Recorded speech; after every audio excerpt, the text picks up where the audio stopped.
Isang magandang araw sa inyo, halina at sabay-sabay tayong magtuklas at matuto. Bago ko simulan ang talakayan, may itatanong muna ako. Ano ba ang ibig sabihin ng sanaysay?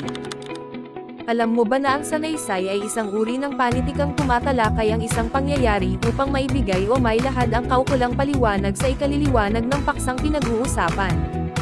Ang akdang ito ay maaring maikli o mahaba. Iniayos na lamang ang inihayag na puro-puro o opinyon na damdamam at saloobin, pag-unawa sa kaisipan at pananaw ng manunulat. Sanaysay ay mayroong dalawang uri. Una ay ang formal na sanaysay. Pangalawa ay ang di-formal na sanaysay. Ang ibig sabihin ng formal na sanaysay ay ang sanaysay na tumatalakay sa mga seryosong paksa at nangangailangan ng masuring pag-aaral at malalim na pagkaunawa sa paksa. Inaakay ng manunulat ang mga mambabasa sa malalim na pag-iisip upang makabuo ng sariling pagpapasya at kumilos pagkatapos. Halimbawa ng formal na sanaysay.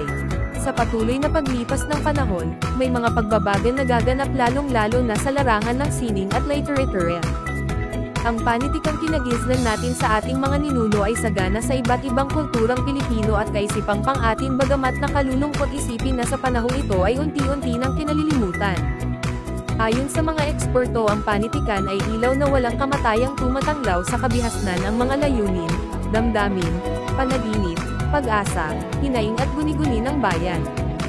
Ang panitikan ay nagbubunsod sa mga tao, nakapagpapadilat sa mata ng mga tao sa tamang katwiran at katarungan. Habang ang di-formal na sanaysay ay ang sanaysay na tumatalakay sa mga paksang magaan, karaniwan, pang-araw-araw at personal.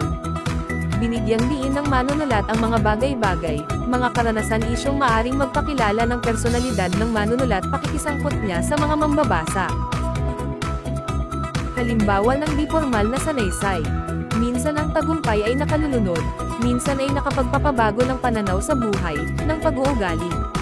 Marahil ang sanhi ay dahil di basta-basta nakakamtan ang tagumpay.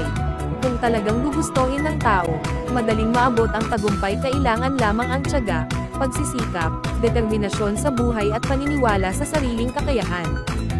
Sa taong may positibong pananaw sa buhay at paniniwala sa sariling kakayahan, ang tagumpay ay di malayong makamtan lalo na kung sasabayan pa ng sipag. Maraming kilalang tao ang sa kasalukuyan ay matagumpay sa kani-kanilang larangan. Kung hahalungkatin ang puno't dulo ng kanilang buhay, madidiscover nating nagdaan di sila sa ibayong pakikipagsapalaran na siguradong sipag at tiyaga ang puhunan. Ito ang bunga ng tagumpay, tamis at ligaya.